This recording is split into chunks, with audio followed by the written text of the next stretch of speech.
prototyping is a huge waste of time most of the time. Don't let FOMO dictate what you do next. Use this no BS approach instead.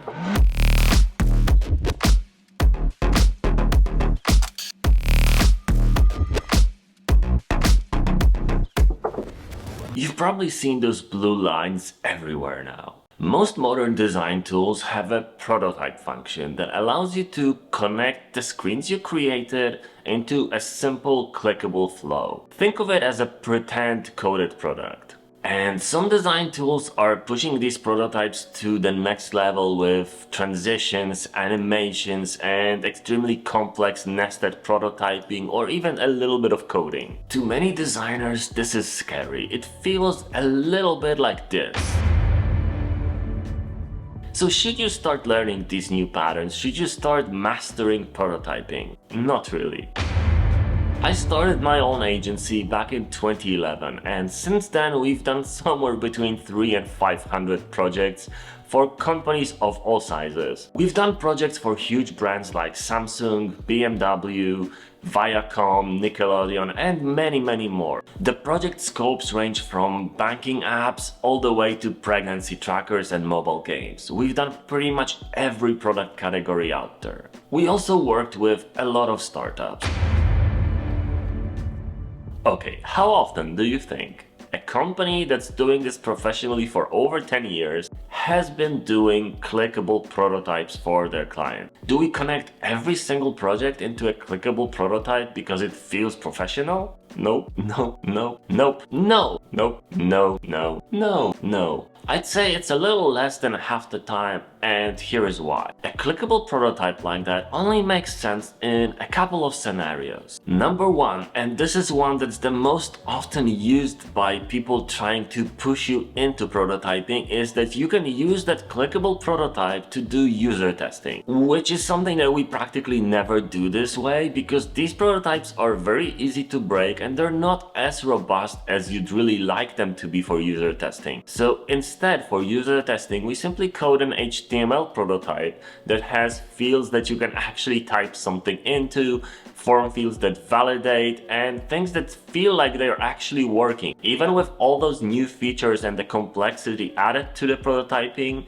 a prototype like that is still not enough for user testing. Also, when we're doing research prototypes like that in HTML, we like to install a lot of different tools that run in the background and track everything the user does in the research study. That's not really possible in a prototype where you just connect those blue lines together. So no, for research we don't ever use prototypes like that. Number two, your clients or stakeholders are not as tech savvy and don't have vivid imagination, so it's really good to show them what they're getting somehow. This is kinda rare, but it does happen that way. To show to non-tech savvy people what app will they be getting and how will it work. But in most cases where a product has between 20 and 30 screens, it's neither necessary nor expected. And number three, unique solutions. Sometimes a company doesn't have a technical specification ready yet. We are often tasked with solving a complex business problem. And sometimes those solutions aren't really as easy to think of. They're not as template based. They're not just, oh, let's do a couple of screens and call it a day. Sometimes we have to put everything on its head and create a complex process that mixes a couple of other processes to simplify it. And obviously just by talking about it, you probably see how difficult it is to convey the message. And that's why in cases like that, we do a prototype for the developers because they don't have any technical specification of how this functionality will work. It's completely new, it's something weird and different because it has to solve a unique problem.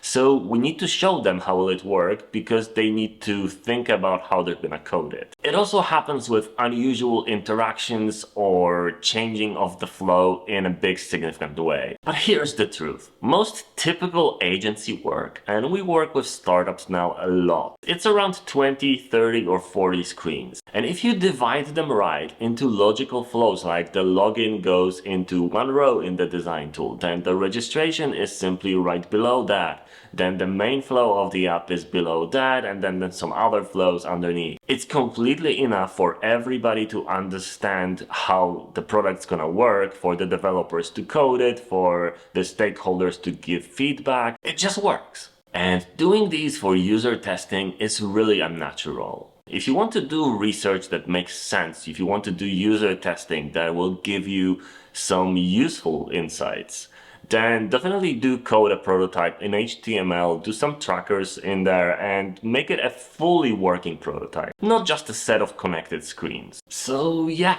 prototyping is greatly exaggerated. If you feel like it's a little bit too complex for you, don't focus on it. It's not that important. And don't worry, we're gonna handle design systems next. Subscribe to the channel so you won't miss it, because that is going to be brutal.